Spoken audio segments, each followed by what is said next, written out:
Call the meeting to order. Jenkins. Here. Hahn. Here. Harden. Here. McKinley. Sisler. Here.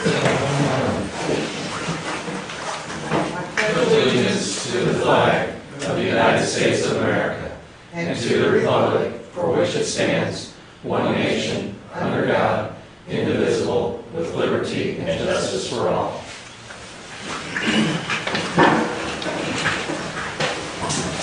There were no other public comments from the request. Very good. That being so, then the first item that we have on this agenda, the only item that we have, is Keith will speak to us about a discussion of the tax increment financing, the TIF, possible TIF district. Sir, you have the floor. Great, thank you, Mayor. And thank you, Larry, and thank you everyone for coming tonight. My name is Keith Moran, and I am president of Moran Economic Development. We are a TIF and economic development consulting firm out of Edwardsville, Illinois. I brought with me Georgia Pitzer, one of my more recent hires, who actually coincidentally is from the Leroy Farmer City area, just out of pure coincidence. So she definitely wanted to see sort of how this whole process lays out, hopefully from point A to where we're actually talking about TIF, talking about perhaps what properties go into the TIF, up through the evolution of the TIF process, through the establishment and making the TIF district successful on your behalf. But in terms of who we are, we establish and administer TIF districts throughout southern and central Illinois. We also do a lot with business districts, enterprise zones. We do some comprehensive planning, and then we also serve as part-time economic development consultants for communities that don't have the resources to have someone full-time. So, for instance, Farmer City, and I'm just going to kind of throw random things in the air, but let's pretend you've got a major hotel development that wants to come to town and you need someone to help work out certain details of that project, whether it be incentives or zoning or anything. You can hire our firm, we'll come in, help you guys work the deal, and then off we would go. Certainly, in terms of TIF, we do stick around with our clients. It's one thing that there's a lot of consultants out there that I'll just plop down a TIF district, off they go, and you guys are kind of left hanging. Hey, what do we do with the money? How do we make this program work?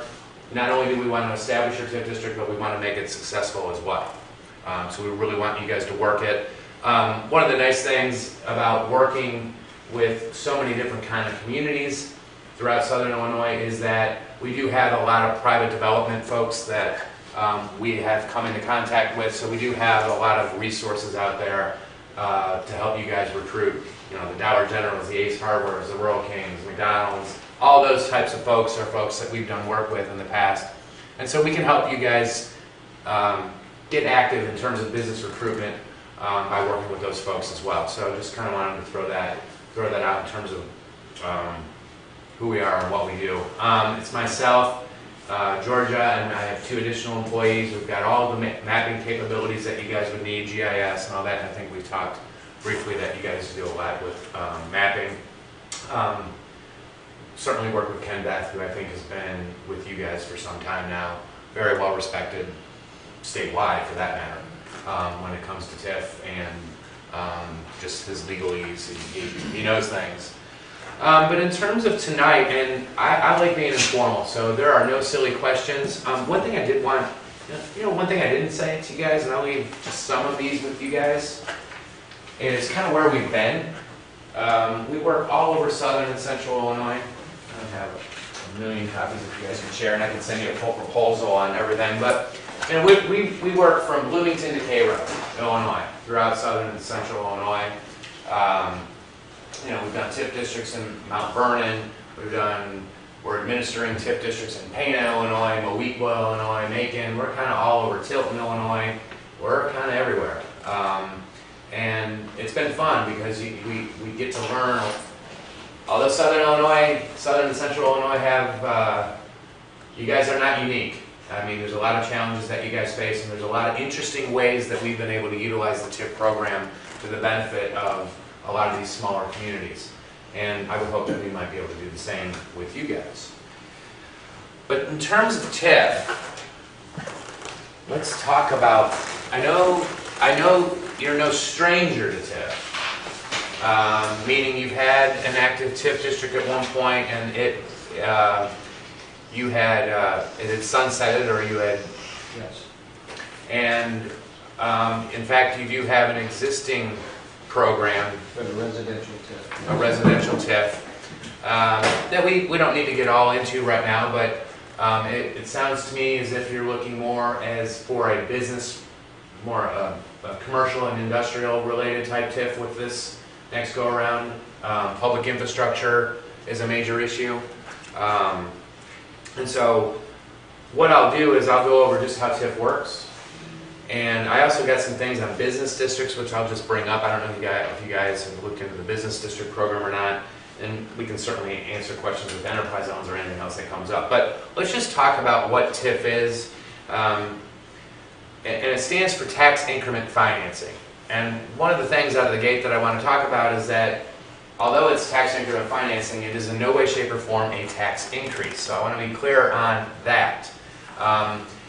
We do work with the tax increment, which I'll illustrate and talk to you guys about how TIF actually works. And so you'll therefore see how it's not a tax increase. There's no eminent domain, there's no rezoning of properties, there's nothing along those lines as a result of being part of the TIF. So I want to make sure that folks are well aware of that as well. Most business, any business, you're going to want to be part of a TIF district. And even if you're a homeowner, there's no disadvantage for being located in a TIF, and we'll kind of talk through all those things. I do want to be informal, so if you guys got a question, let's get it out there and let's get her answered. And so in order to understand TIF, we need to understand how property taxes work. And so I'll work from this slide. I think some of them are back in front, but I'll just kind of, we'll all be able to follow along well enough. But in order to understand TIF, we need to understand how property taxes are calculated in the state of Illinois. And we all have looked at our tax bill. Most of the time we're shaking our head looking at our tax bill. We've all looked at our tax bill one way or another. And what you're going to see on the bill is a market value or a value of your property. And so that would be otherwise known as your market value or your actual value of the property per the county or township assessor. Then what you're going to see on your tax bill is an AV or an EAV, otherwise known as the assessed value or the equalized assessed value, which in this case, which for tax purposes is 1/3 of the market value. And like I said, I know a lot of us know this, but it kind of sets the stage as to how the TIF actually works. Then what we always see on our tax bill are a variety of taxing districts. You'll see the county, you'll see the city, you'll see the township and the school and so on and so forth, all of whom have a rate associated with on the tax bill. And so I've got that illustrated. So in order to understand how much you're going to pay in property taxes, you're going to take your EAV times the total property tax rate that's on your tax bill. Now in the lower left, I've got sort of a sample property tax calculation. And in this case, what we have is a value of $55,641, market value, as set by St. Clair County, way down south. Equalized assessed valuation, or 1/3 of that market valuation, is about around $18,000. And then you'll see we have, this is a very high tax rate, certainly not indicative of this area, but in this case we have a tax rate of 13.76%. So essentially, John Doe, who owns this particular piece of property, you're going to take 18,000 times 13.76%, and John Doe pays $2,552 to St. Clair County annually for property taxes. Now what we'll see here, of that $2,552, in this case the school gets an awful lot. This is a pretty distressed area that this particular slide is referencing. But the schools generally get half of those dollars. And then second place is generally between the county and the municipality in terms of rank order. That's not always the case, but typically we can look at the school district receiving half of the property tax dollar. So in this case, $1,531 would be going to the school. So that's how taxes work in the state of Illinois. Good, bad, or indifferent. That's how it works, and we'll get to how TIF works here in just a second. But what is tax increment financing? It's an economic development tool designed to help local governments redevelop blighted areas within a community. I could also call them qualified areas within a community. Not each and every property has to have signs of blight in order to be located in a TIF. It would be the area as a whole has to qualify under the Illinois TIF Act, and I'll touch on that here shortly. But a TIF district can assist communities in paying for a variety of improvements such as new roads, sewers, water, sidewalks, all types of public infrastructure related activities. A TIF can also be used to provide incentives to help attract businesses to the community and to help retain businesses, and help existing businesses expand. One thing that a lot of communities forget in their business development practices is we don't take care of our own enough. Business retention is numero uno as far as I'm concerned in terms of a healthy community, and so certainly you would want to include our existing businesses within a TIF program as well, so that you could help those folks with investments as well, especially as current stakeholders. Now turning the page,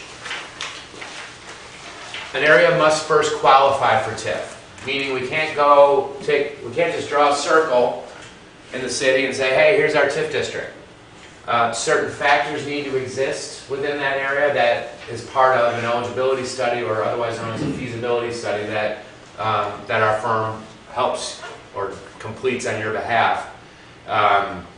Things that we're looking for, and we can kind of just maybe visualize areas that in the city that this may work, is things that we look for: deterioration. What's the state of some of our buildings that could be in our TIF district area?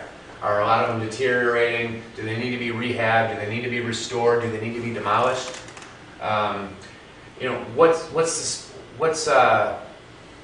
are our surface improvements? Do we got a lot of cracked sidewalks? Do we got a lot of street issues that the general fund or the motor fuel tax fund can't pay for? Do we want to maybe go with a streetscape program to help enhance our downtown? So we're looking at surface improvements. We're looking at your utility system. What's the state of your utility system? And if you're like anybody else in southern and central Illinois, that's a challenge. You guys have been around, what is it, 1837? Heck, you might have some water lines that old. You never know. But that presents a challenge to communities in terms of upgrading. At some point, you need to overhaul your system. You can no longer band-aid those things. And a lot of times, a TIF is used to make repairs to your utility system, which I'll get more into. But we're also looking into your EAV. How are property values in our area? Are they stagnant? Are they increasing? Well, if they're increasing, we're probably not looking at that area for TIF. But if they're decreasing or are stagnant, especially when we compare those property values to areas outside of our study area, how are they performing?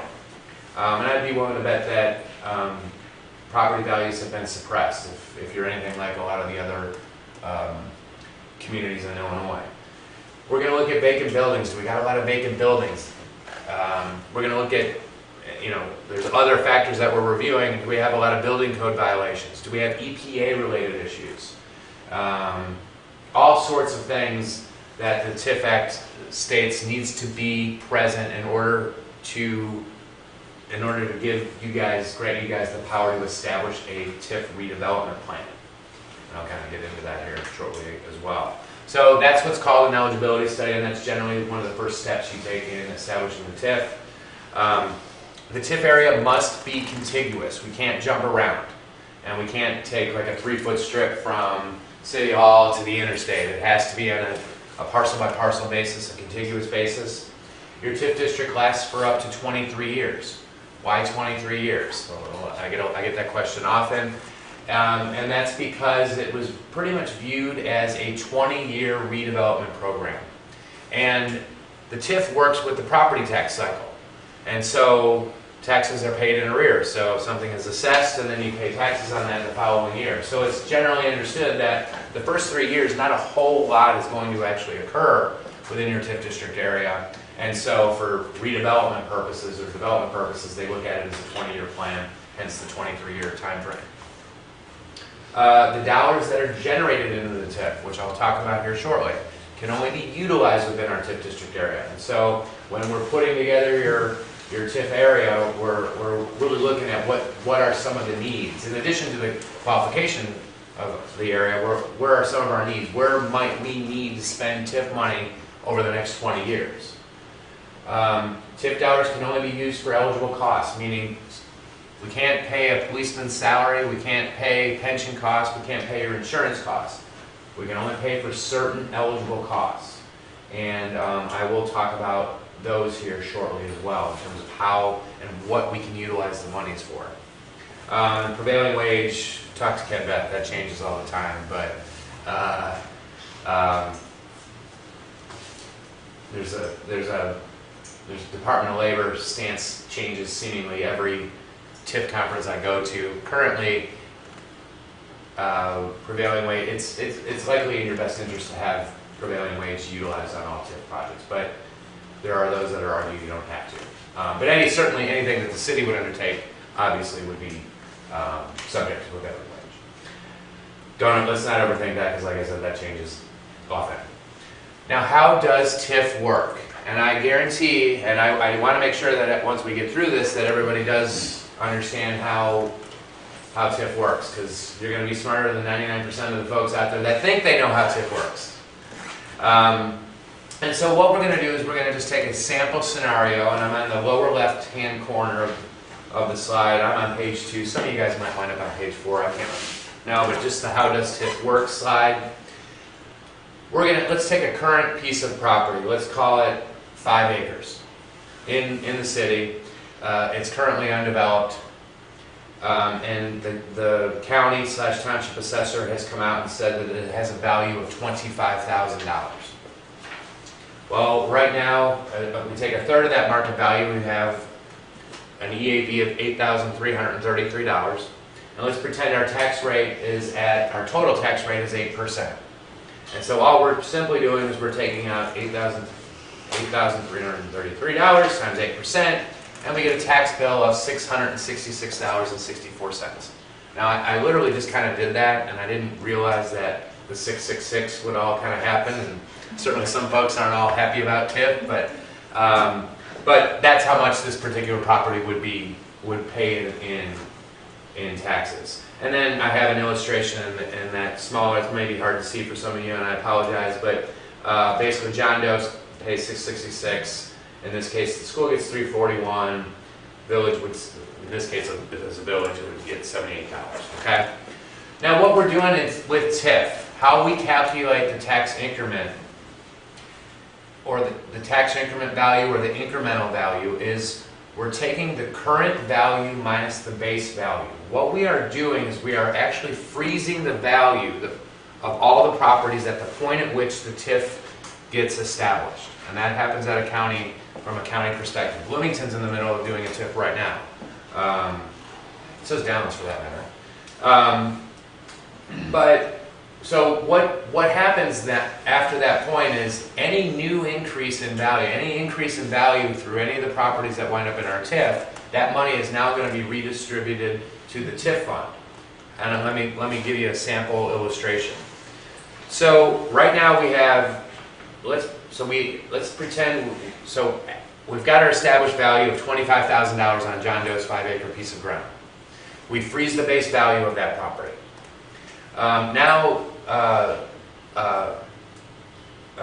Jane Doe comes into town and says she wants to build a manufacturing facility on that piece of ground, wants to buy it from John, and then build a $300,000 manufacturing facility on that piece of ground.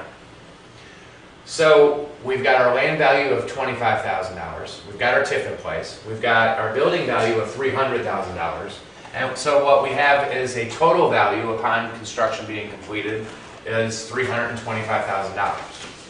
Now I'll turn the page. In order to understand how much is going into our TIF fund, we're simply going to do current value minus our base value, or our incremental value. So you're going to take 325 minus 25,000, which was just the vacant ground. We've got a value of $300,000. We take $300,000, divide that by 3 to get our $100,000 VAV. We times that by 8%, and we have an $8,000 increment. And when you look over to the next slide, the total tax bill is $8,666.64. But now look at what, if you can see in the upper right-hand corner, so Susie or Jane Doe, I'm sorry, writes a check to DeWitt County for $8,666.64. Your taxing districts continue to see that $666.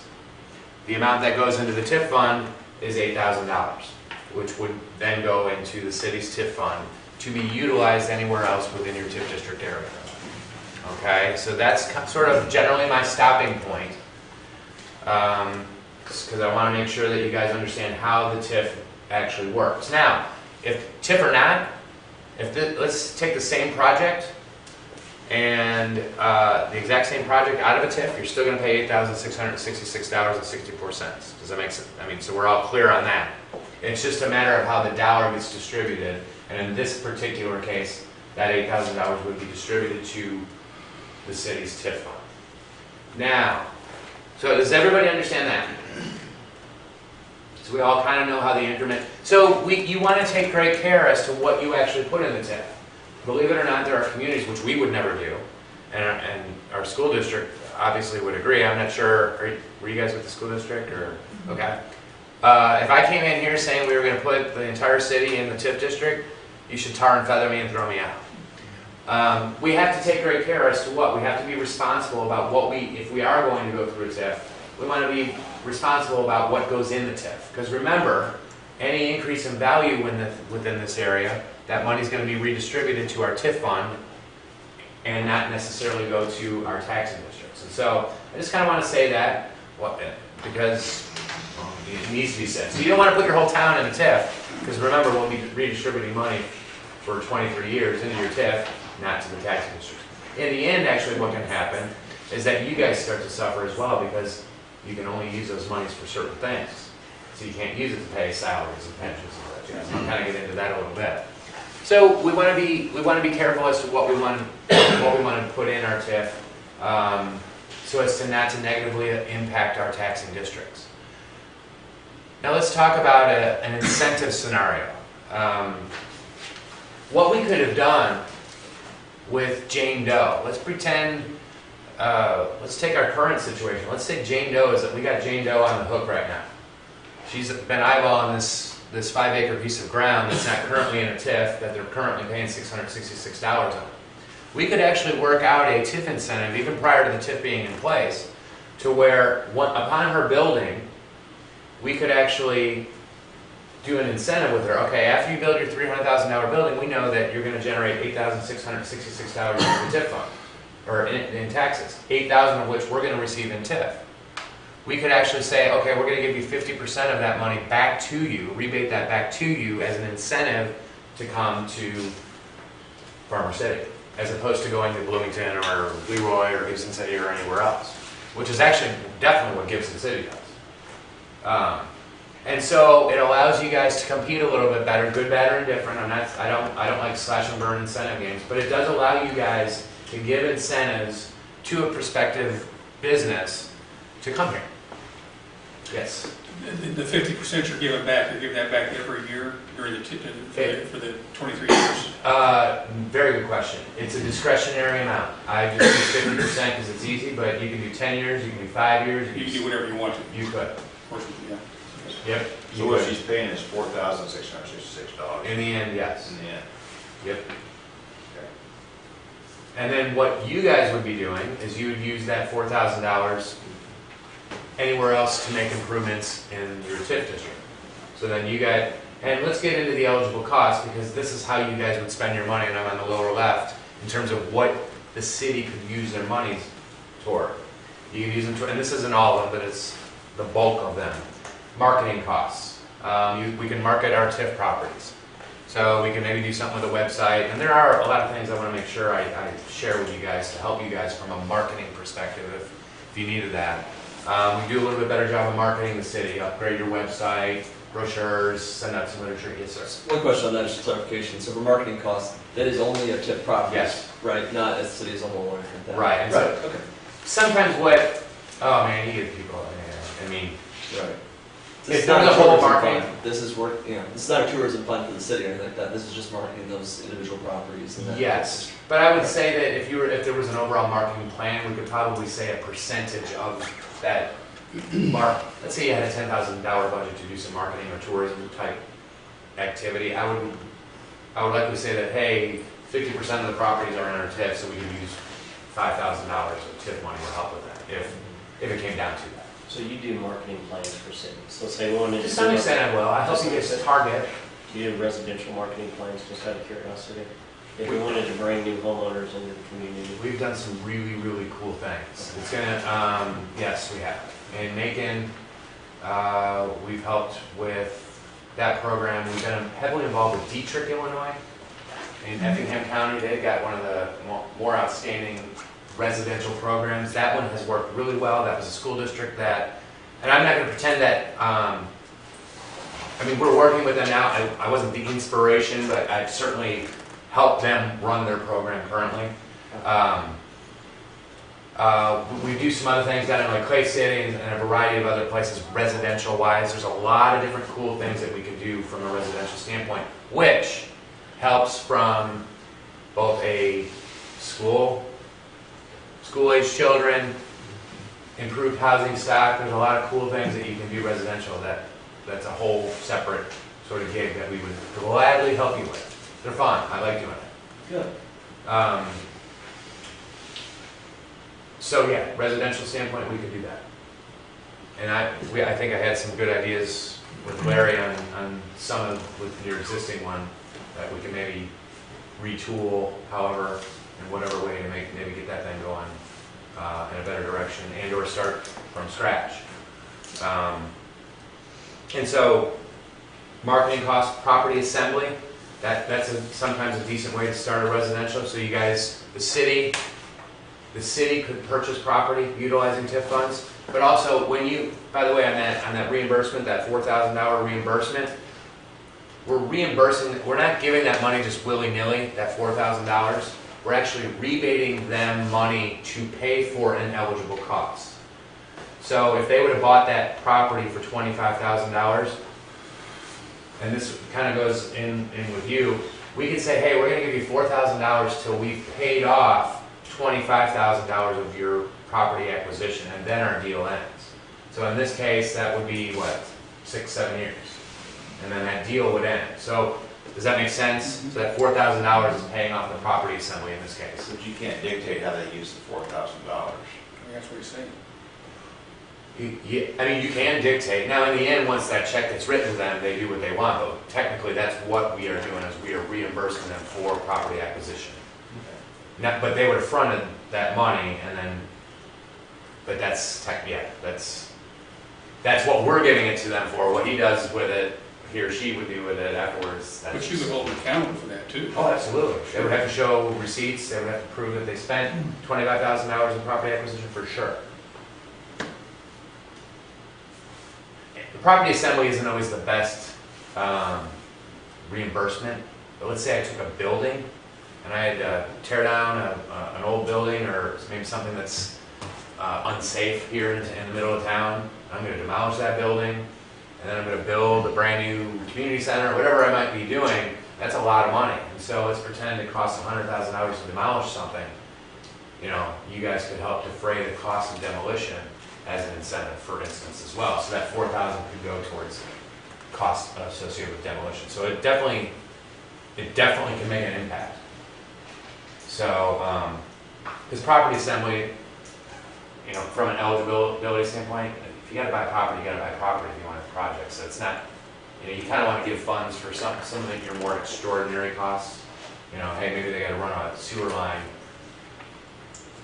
you know, a quarter mile. It's going to cost them X, Y, Z. Well, hey, let's give them the money, because not only are they going to run it a quarter mile, now we're going to be able to hook up to all these other folks too, blah, blah, blah, you know, that sort of thing. So we just try to be structured and really think about how we're leveraging and utilizing our money if you're going to give it to a private site developer. Demolition, site prep costs, private and public building rehabilitation. That's what a lot of folks are doing with their TIF, especially in their downtowns.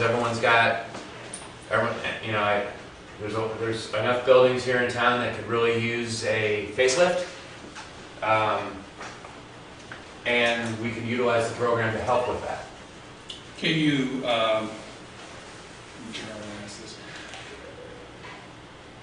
that was a part of the first TIF district was created and everything. And I've always said maybe what we should have done with that money, which is walk down Main Street and fix every building on Main Street. Now, can the city council or can we designate that to go that way? We get one contractor to come in here, bid the job, let's say top point the buildings or whatever, Right.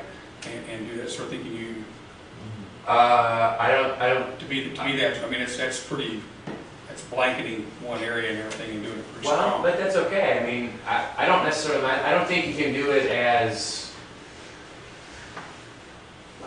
You need permission. Let me talk about one common way that folks, and we could sort of sit down and talk about a more concentrated use of the TIF money, because we need to generate it too. That's one of our, we need the revenue stream in some way.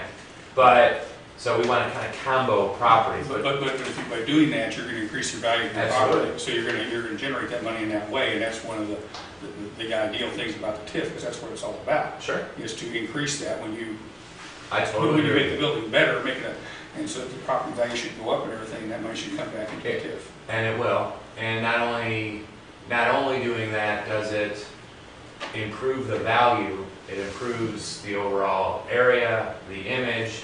Now Jane Doe wants to do that with her building, and the folks across the street want to do that with their building. One way that this gets achieved is, and I would recommend, is that you look towards doing a facade improvement program, which you may not start right out of the gate because you do need monies in order to start it. And because these are private building owners, you could do little grants, $2,500 here, $3,000 here, that helps folks do some tuck pointing and do some exterior renovations. And that program, which we've also designed and customized for you guys, is a great way to start really reviving your downtown, your older section, your historic area. And I would definitely suggest it. So it would be an individual grant to that building owner, because in the end, obviously, you would need their permission to do, you can't make anybody do anything, so they would apply, and then that's how you would help. But Strongly certainly, recommend. You can strongly recommend. We're going to do this for you, and we know we need your permission to do it, but you. there's a variety of different ways to do it. Yeah, I mean, Yeah. of course. And if I owned a building downtown and I heard about this, of course. Why would I not? No. I mean, folks should be, I would think folks would be very excited about such a program. And would recommend you guys do it, because it can really, really help. It takes a little bit. We have done that with the old TIF before Okay. it expired. There's a lot of villages you see downtown now have been revamped, and somebody has come along. If they applied for the money and everything, and some didn't quite get in there on time and everything, but there's been a lot done just with the old TIF. And why not, I mean, there are a lot of possibilities. And like I said, I don't know exactly what areas we want to focus on.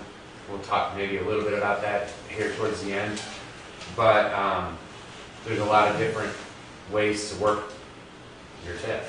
Residential, swinging into the downtown, it all kind of depends on the makeup. We want to involve our school, to make sure that everybody's feeling good. There's a lot of different things, but I like, that was a very appropriate way to use funds. And I'll kind of talk about what Mount Vernon did here in a second, but other things that you're going to do is public works and improvements, streets, sidewalks, water, sewer, stormwater, all those types of things that cities typically fund. You guys are going to utilize your TIF fund for. Cost of studies and professional services are going to be ways that you can utilize TIF funds as well, like your engineering costs, financing costs, interest costs, those types of things you can use TIF monies for as well. But what I want to kind of share, I kind of want to bring it back to how the area qualifies, and sort of we've got these factors. So we've got a utility system that's really old, and we've got a bunch of buildings that are deteriorating, we've got these EPA related issues, and we've got all these vacant structures and all that other sort of jazz. You can kind of see that part of how you spend the money is to remediate those issues. And so that's how the whole thing comes together, and I'm not sure enough folks realize from a TIF standpoint, hey, we've got these issues that have caused generally property values to be stagnant or to decline. We've got all these issues within a particular area. Hey, this is how we're going to spend the money so that we revitalize our particular TIF district area. Now, it does get overused. TIF does. There's the good, bad, and the ugly. I mean, you've got folks that are TIFing brand new properties and things like that, which school districts should be upset about. I've got a case where I won't say where it is, but there was a pharmacy that was going in anyways, and the city was on its way to doing a TIF, and they slipped that pharmacy was going to generate $30,000 in TIF funds, or $30,000 in property taxes. The school district was expecting those dollars, and the city said, hey, we're going to throw that in the TIF. Which, because they got it in time, which meant that $30,000 went to the TIF fund. We don't want to play those games. Obviously, you don't want to play those games, but there are ugly things that can happen with TIF, and you're not going to see me. You're not going to see it, and I can already tell you guys have great. Plus, you got Ken Bet. We're going to do this the right way if we're going to be part of it. After a period of time, the TIF fund gets built up. Mm-hmm. Can you give a percentage of that money, let's say, back to the school? Yes. There are certain ways, and I think we would want our redevelopment plan to enable us to assist the school and other taxing districts, for that matter, with them being a larger percentage of the tax bill. I think we want to pay most attention to our schools. But yes, when we could have our plan reflect the willingness and the need to do that upon TIF funds being available, yes. Talk about Mount Vernon. We've kind of gone through Mount Vernon, and I'll start to end, and we'll just have a lot of questions. Mount Vernon, we established Mount Vernon's first TIF, and we all know what Mount Vernon might look like off the interstate. Hotels, any restaurant you seem to want to go to, truck stops, all that sort of thing. But what you know, maybe is 10 years ago, I don't know if you'd ever driven through downtown, but it was a mess. It was an unsightly mess. There was all kinds of buildings that needed to come down. There were a lot of historic structures that weren't being paid attention to. Had all kinds of infrastructure issues. We established our first TIF in that portion of the city. And if you go through downtown Mount Vernon now, you'll see quite the revitalization through, and most of which has come as a result of the actual TIF program. And so what they've done was they've upgraded all their water and sewer lines downtown. They've done a streetscape program where they used Illinois Transportation and Enhancement Program. One thing that you guys can do with your TIF fund is you can leverage those monies with other grants. So believe me, the state of Illinois doesn't have much money, but one of the programs in which they do or have traditionally had money in is through Illinois Transportation Enhancement Program. It requires a match. Basically, it's the state saying, hey, we'll give you $100,000, but you need to come up with 30 in order for. And so what you can actually do is utilize the TIF fund to get yourself more money in this particular case. Can you bond against the TIF? Yes. I wouldn't recommend doing so until we had a really, really nice handle on. Yes. And I'm very conservative with our private side folks who will come to you guys and say, hey, why don't you bond that TIF money?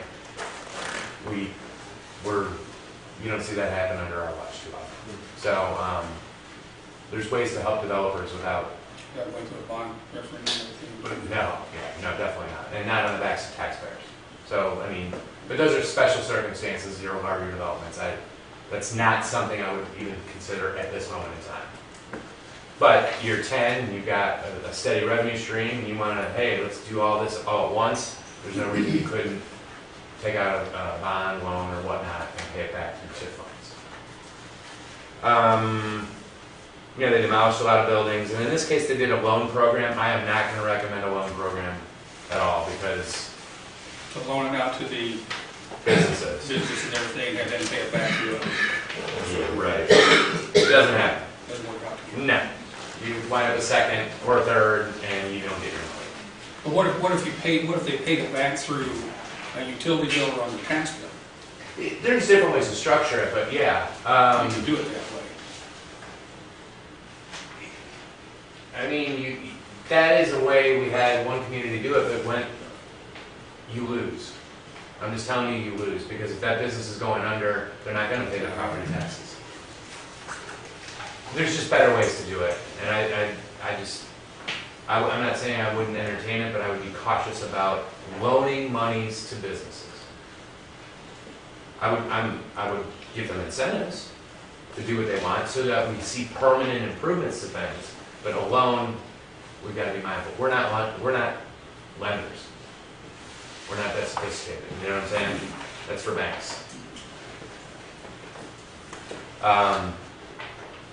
Do you guys want to hear about business districts? I'm going to just touch on this. And this is sales tax based. And I don't pretend to know, but I mean, typically this is something that you might use around your interstate area as opposed to your downtown area. But what a business district does, it allows you guys to increase your sales tax by up to 1%. It is cheaper than a TIF. And so, I don't know what your sales tax rate is. You are 6 1/4. It would allow you guys to have, and let me give you a breakdown of that. Right now, I go to the hardware store and I buy a chainsaw, and it's $100. And they scan that through the scanner. I'm going to pay $106.25 for that chainsaw. The hardware store is going to send a check to the Department of Revenue for the amount of $6.25. They're going to keep $5. They're going to send $1 to the city's general fund, and then they're going to send the county a 1/4 cent. In a business district situation, it gives you guys the authority to increase your sales tax by 1%. So as opposed to it being 6.25, it would be 7.25 within a defined area. So that same chainsaw, if it were located in a business district, it would be $107.25. State would keep $5. They'd send your general fund $1. They'd continue to send the county a 1/4 cent. And then what they would do is, similar to having a TIF fund, which is a separate checking account, you'd have a business district fund, where that $1 would go into your business district fund to be used mostly for the same types of things that you can pay for on a TIF. I would want to look at a few other things before you guys even would consider it, but some communities are looking at it. Maybe not so much in our addition, I would assume. My understanding with that is we could target areas where, Yes. where if we didn't want to touch Main Street, we could say, okay, the Casey's, the Hucks, Yeah. that street all the way up to Interstate to the 74. We target that area as a business district. We raise the tax at 1%. So any incoming monies that come in, that would go to. We would be able to use in that area. Yes. Okay. Yep. So, Yeah, I think And I would agree with you. Oh. yeah, absolutely. Effinham's kings and queens right there. Yeah, I was We'd talking like to to hear the city administrator of Effingham at this Okay. conference we were at, and they've been very successful with that. And They have. I mean, in addition to TIF, I'd be interested in I would talking about that, just for that small area. Mhm. One thing that they're doing is to get creative, and that legislation is going to be changing. You can actually, what you can do technically, in the end, is that you can set up one business district that had the tax, and then what you do is set up a business district that was contiguous to it. Not past the sales tax, but it would be a business district area that would allow you to move money from one to the next and do things there. But the tax wouldn't be imposed within that other business district area. A lot of creative things that hopefully we get a chance to talk about, just in terms of. So you make this area a business district, you do the 1% tax, you make Main Street also a business district, but they're Don't connected to impose- each other, and you don't impose the 1% tax, but the money can't, what did they call it? That you could port the money from point A to point B. or- They do have to touch, they have to be contiguous, Wow. which is similar to how I kind of talked to about your TIF Yeah, as well. I'm very interested in having our current TIF to touch the new TIF, We so would- that if we needed to port money, we could do that. Yeah, just to maximize, just to give you a greater ability to use the money in some way, shape, or form. So that we want to wait on the law passage for that to be very clear, but that's going to pass because it's the same as TIF. If we did another tip too, and he just said connect or making sure that the two touch. The tip 2 that we have now in place is a residential. Would the additional TIF have to be a residential TIF Yeah. that connects? So you could have a business TIF that touches the residential, and you can port money from the residential. A TIF's a TIF's a TIF. It's sort of strange. I don't know how this actually occurred, but it's a residential TIF. But there's a TIF qualifies whether it's residential or non-residential or anything like that. It just and so although its primary goal and objective, your existing TIF is for residential, there's no actual. You couldn't find residential TIF in the statute. So if we have a TIF 3, so to speak, in this community, we could focus, it doesn't matter what it's there for, business or residential, we could focus strictly on residential at that. You could have multiple areas. I mean, you know, where are we? We're in, speaking of Effingham, we're in Altamont right now, actually, and that's sort of a dynamic TIF. It's got multiple redevelopment objectives. We've got our interstate area where that's really where retail and commercial and their light industrial is. You know, and we've got a downtown where we've got some specific goals, and we branch out to maybe kind of grab, maybe do a little subdivision type thing, improve the housing stock, and then we go north of town where it's completely lighted and where their utility company is. So, you know, you have different goals within our one TIF. Sort of a different set of objectives, that sort of thing, within our main TIF. On porting money from, once you do a business district TIF and you're porting money, how does that benefit the district you're porting the money from? Because they're obviously losing their money now. It does. Is that just excess money they don't need, or? Here's the way, what I would say to that is, I'm not saying if you move money from one business district, you would just maybe want to consider that so you had that ability to do it. I'm not saying that you would have to just suck that one dry, like, hey, we're robbing Peter to pay Paul. I'm assuming it's a good chess move in the sense that I have we'll just call it TIF District 2. We have the 3rd district right here. Let's just assume, I mean, of course the council needs to discuss this, we focus more on residential. Personally, in my opinion, that this is something we need to be addressing right away. When we take money from TIF number 2, move it to TIF 3, that increases the EAV there, correct? Of that, and then by doing that, you lock those dollars up, and then you're increasing the income going into TIF, correct? From a residential standpoint, if that becomes one of the primary motives for doing this, Yes. the fact that we've touched those 2 TIFs, that's how Dietrich got theirs off the ground. You could buy the ground. You could give that ground away, we could subdivide it.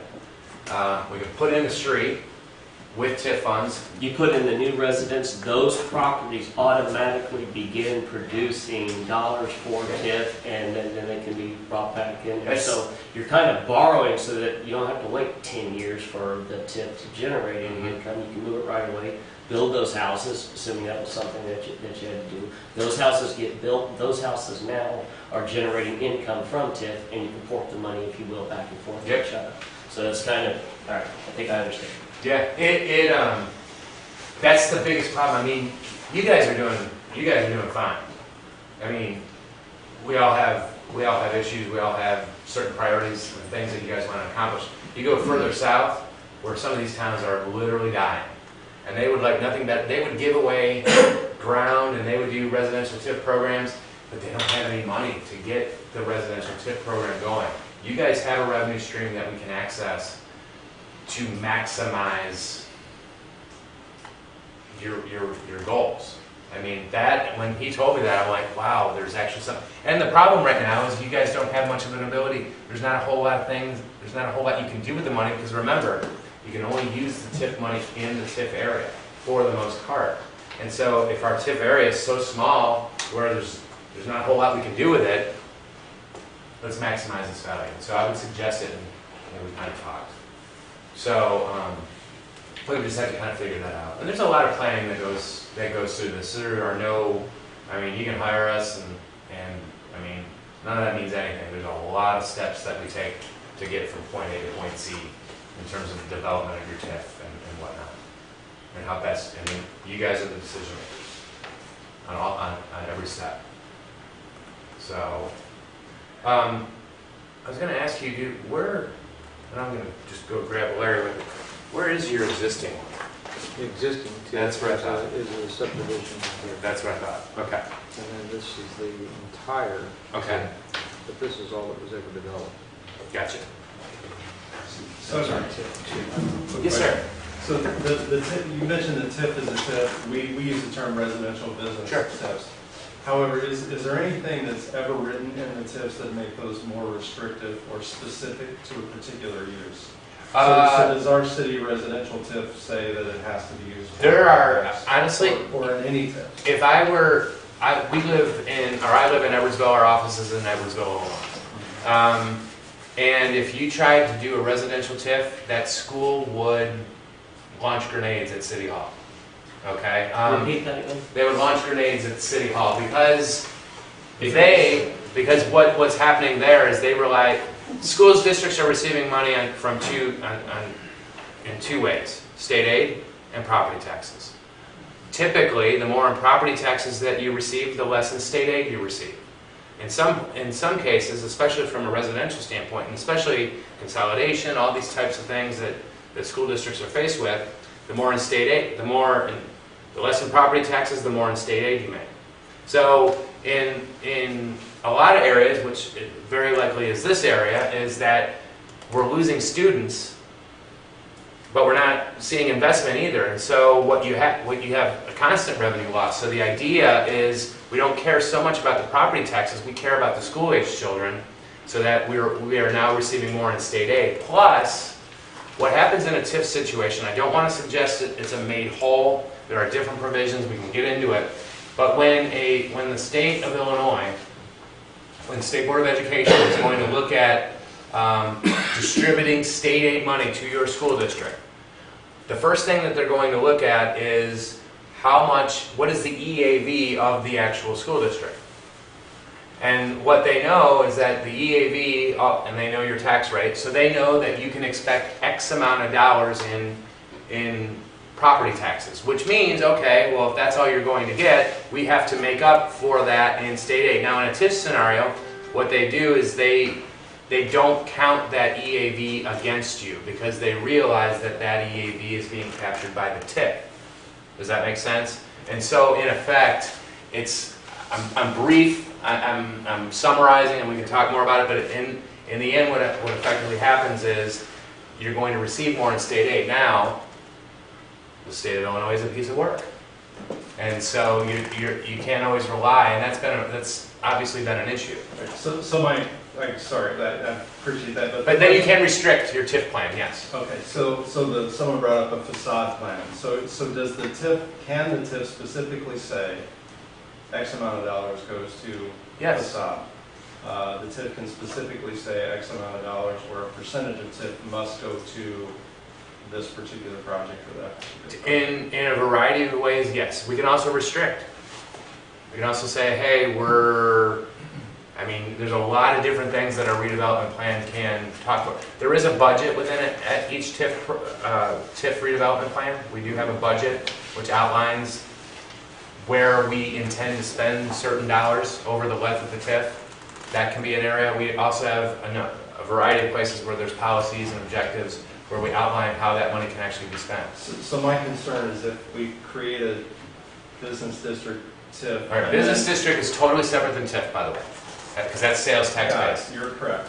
We create a TIF that's located primarily in a business area, which is not a business district, and that is sold as a business redevelopment plan or a business incentivized plan, and then we port those funds for other uses. So from a public perspective, I think it needs to be incredibly transparent where the intent of funds, and that's why I asked, because I heard a lot of discussion about move funds here to there. And Let's definitely keep this simple. I mean, let's keep TIF, just TIF. Right now, you've got a TIF that, is it fair to say, is underperforming. It's not doing as well as I think any of us want to. But there's still value in us having it because some things can still happen, but it's just underperforming.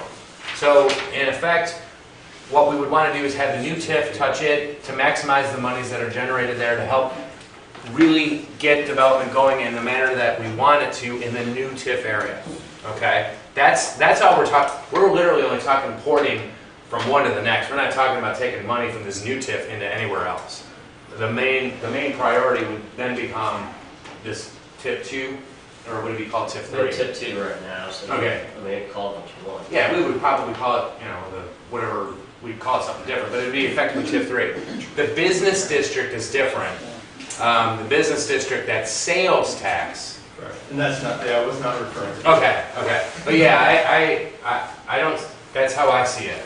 Like, and that's not uncommon. A lot of times people aren't as transparent, by the way, and we are being completely open and transparent about this.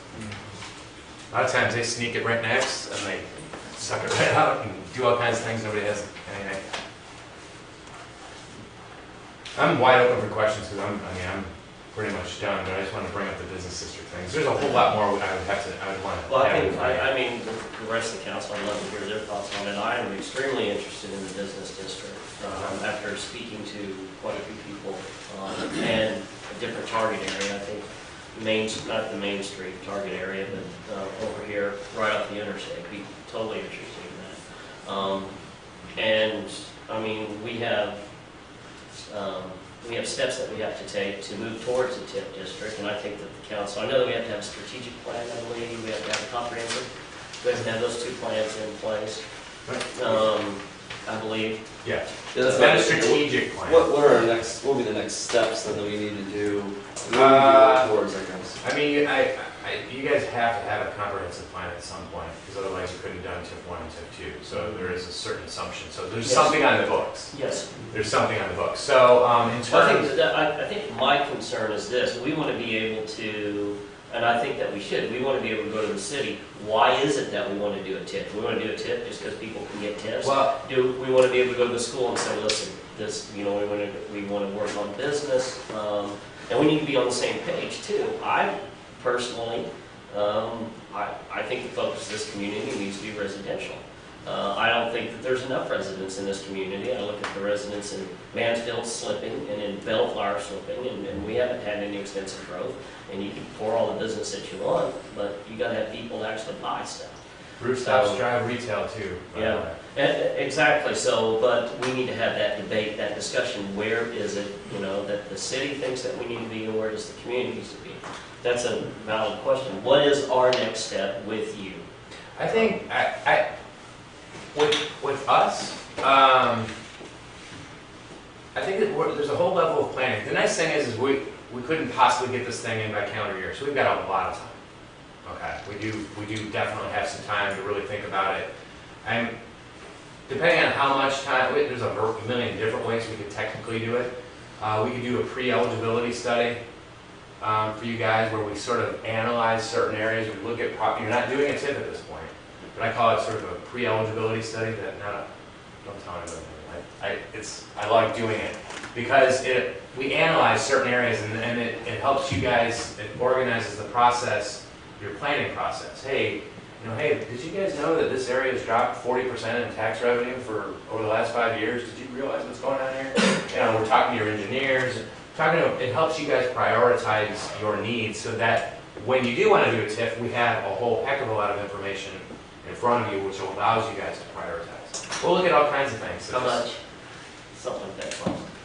Well, I think the way we would look at it is if your TIF district was going to cost $30,000, okay? I think we might look at it to where if we would just kind of say, okay, if you wanted to do a TIF, it's going to be X, but if you wanted to take it in stages, it would be chunks of, not chunks, but phased repayment.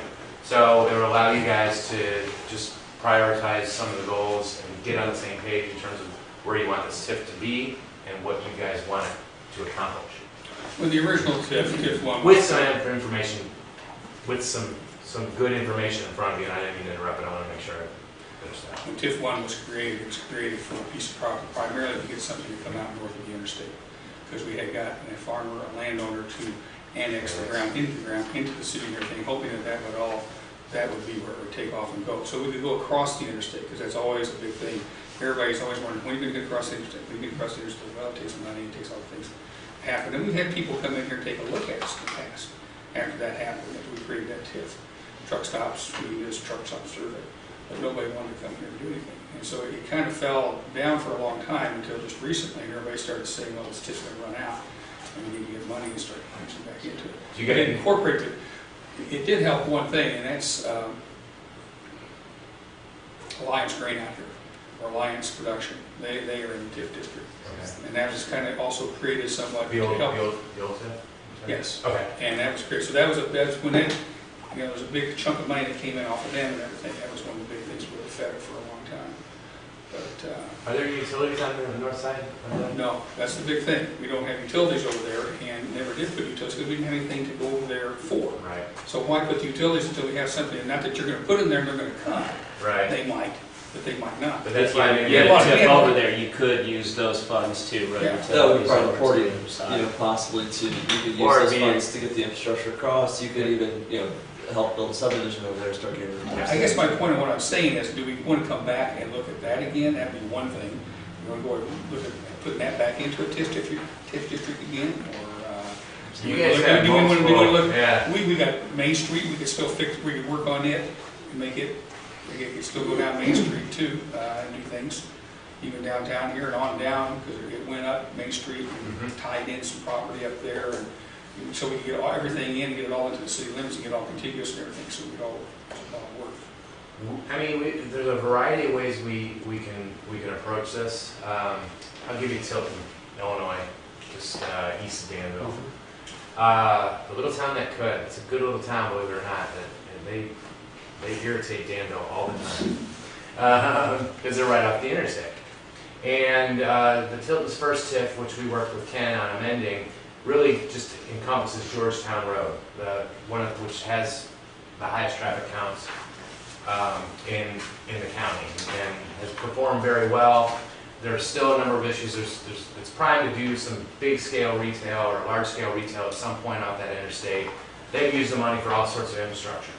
Then what they did was they added to it. We added some environmentally contaminated property north of town and some of a new proposed industrial park south of town to that TIF. So we amended it.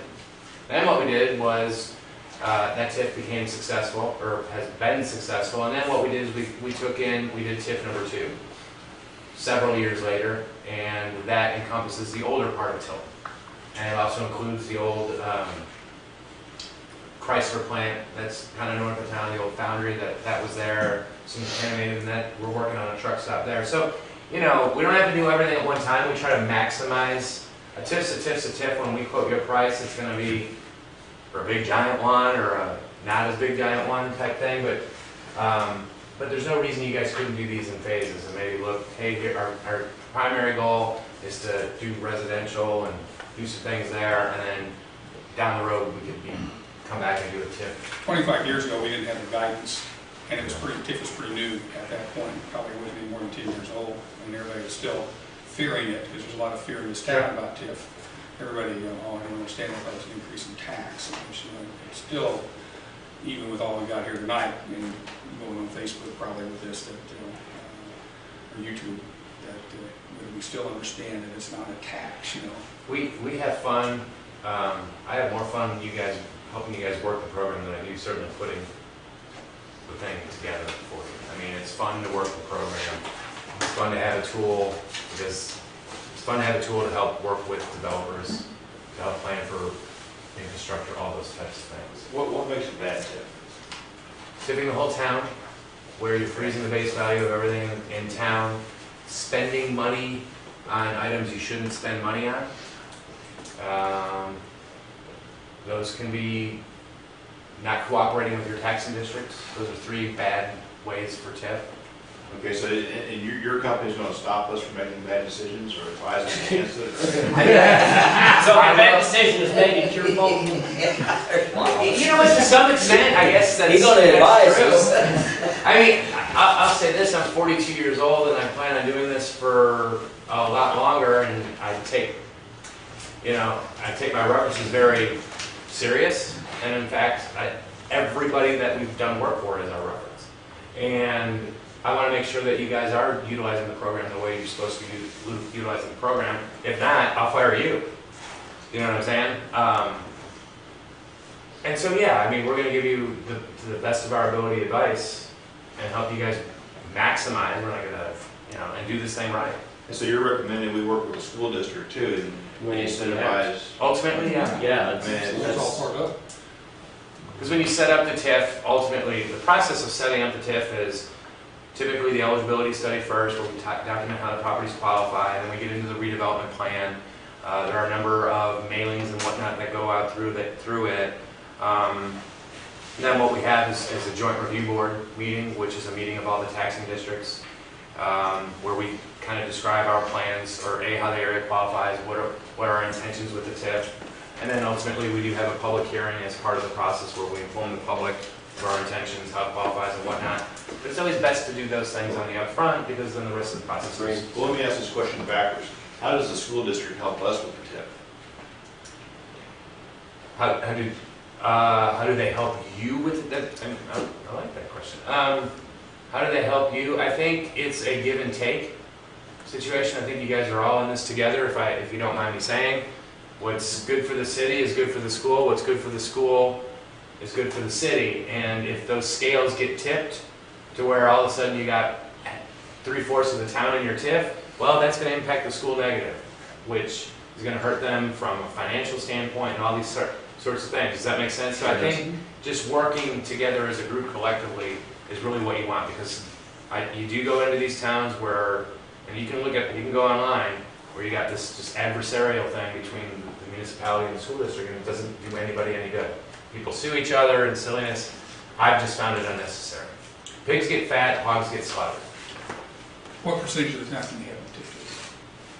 Oh, there's no technical There is no. percentage. I mean, we would look at all those things before. I thought there was like a 22% or something. There was some legislation proposed, but there was... Well, it sounds like you can, it's not advised, have 100% of your town in TIF.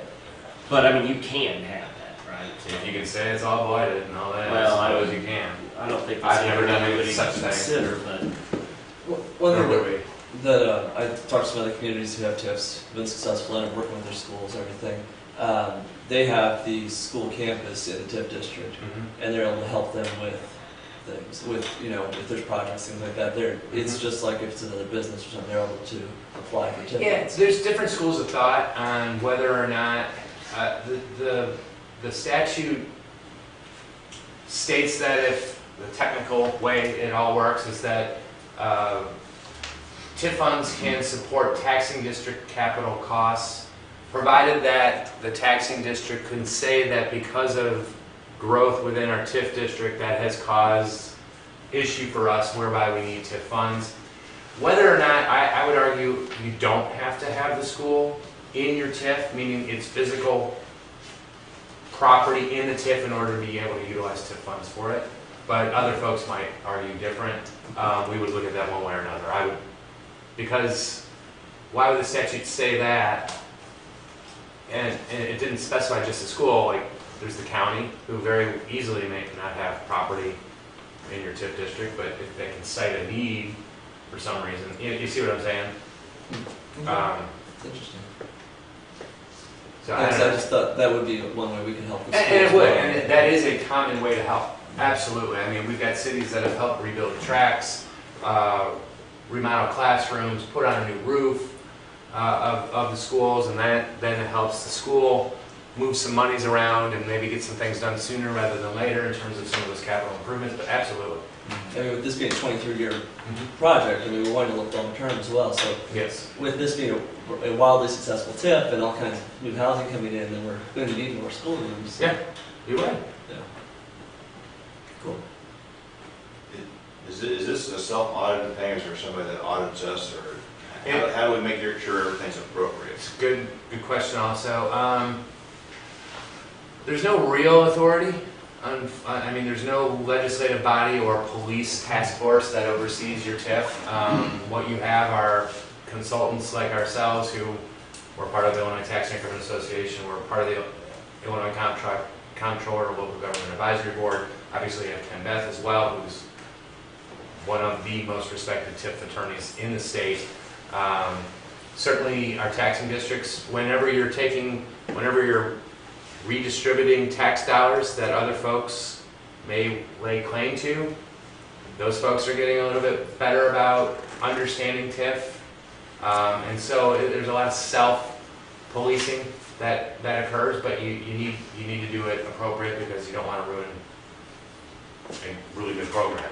And so there isn't any legislative body at the state, even when you file your report to the comptroller right now, your annual report, And you have, and then there's a box we check. also have an audit here too, Scott. Yeah, I'm sorry, yes. If you're kind of questioning that, we have an audit, we haven't gotten the audit back yet, so you haven't seen your first audit from the firm yet. So there are internal ways to keep us honest as well. At some point, someone just challenges the city over how they're utilizing their funds. But as part of the program, you do need to do annual audits, I believe, correct? Absolutely.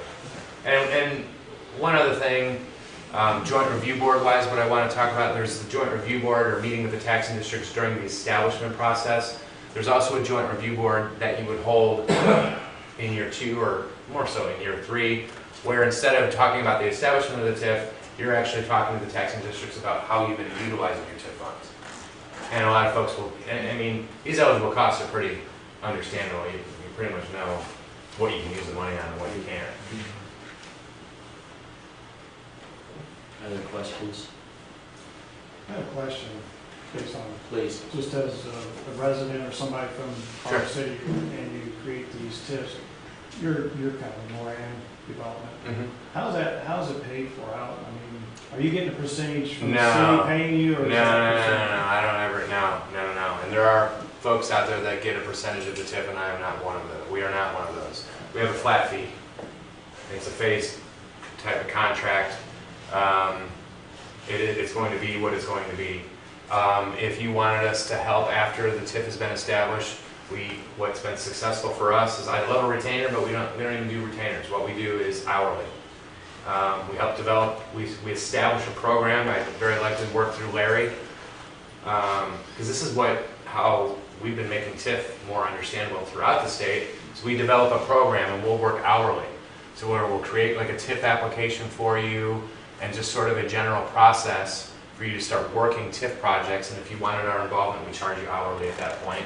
And so in November, we work 4 hours for you. You pay 4 hours worth of work and we're done. In March, you need to use this again. We do it like that. And so that's kind of how we do it, but flat fee.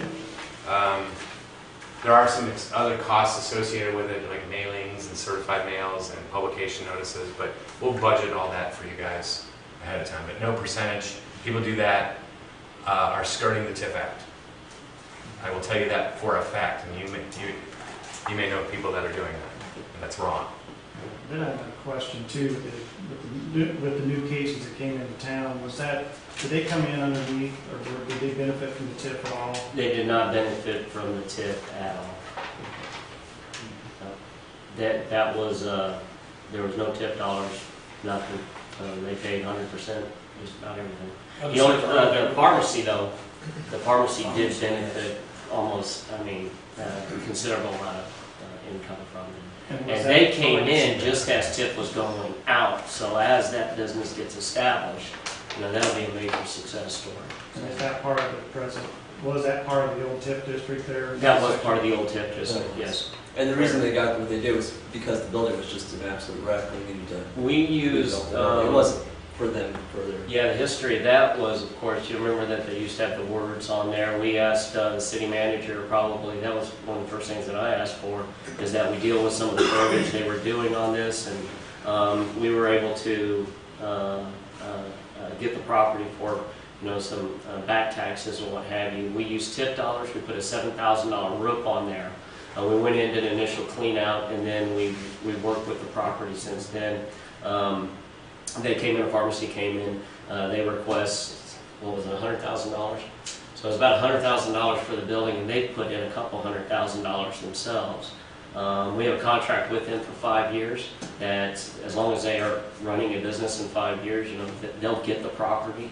At that time, if they don't, we'll get the building back. But either way, that's a huge win for the city, I think. Is there any other questions? Yes, sir. I did think of one other question. We talked about businesses and residences, but would it be appropriate to include something like the fairground? My understanding is they're not for profit. It's not going to generate money, but it helps you guys utilize monies there if you wanted. It kind of goes back to the school question as well. Carmi, Illinois, for instance, we actually coincidentally we put the fairgrounds in just in case somewhere over the 23 years we were going to, the city. So they could request for improvements to the fairgrounds too. Any other questions? Sir? Yes, go ahead. In terms of the presentation, on the back is, I have, for you guys, I'll get you my card, but for anybody in the audience that has a question, my contact information is on the back. Email would work great. You know, we want to make sure that folks understand what this whole TIF thing is. We don't want to scare anybody. We want to be real about how this program works. I like to talk about the good, bad, and the ugly. If you have questions, you're welcome to email me, no problem at all. And obviously, that same is Yes. for the city folks. We can talk kind of next steps sort of offline. I think it does, I do agree with you, Mayor. What do you guys want to see out of it? And I think it starts there.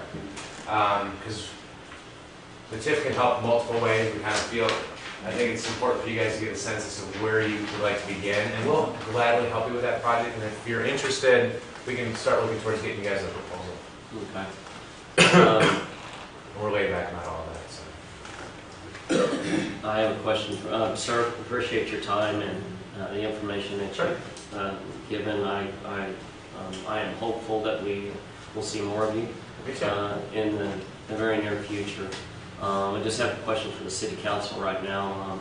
In creating a TIF district, there are a number of steps that we must take.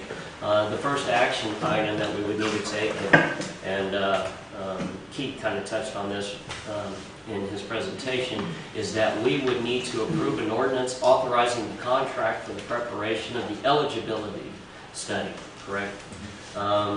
Is there any reason why we should not ask our city manager to start moving forward on creating that ordinance that we can bring forth this city council for discussion and debate?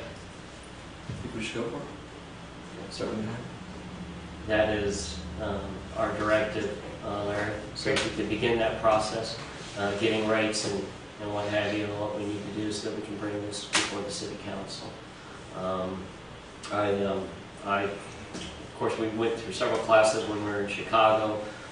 You were very informative, and I do appreciate everything that you can. I hope that this to the city is open so that they can see, and I encourage, of course, this will be on Facebook probably within the next couple hours or whatever. I encourage the citizens of Farmer City to reach out, give us their concerns. You know, maybe TIF is not for this community, and it's something that we need to debate.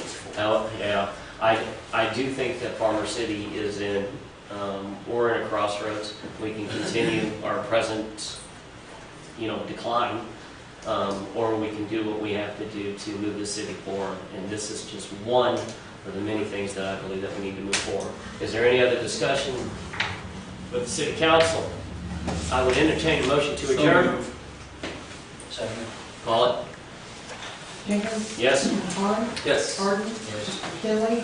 McCoy? Yes.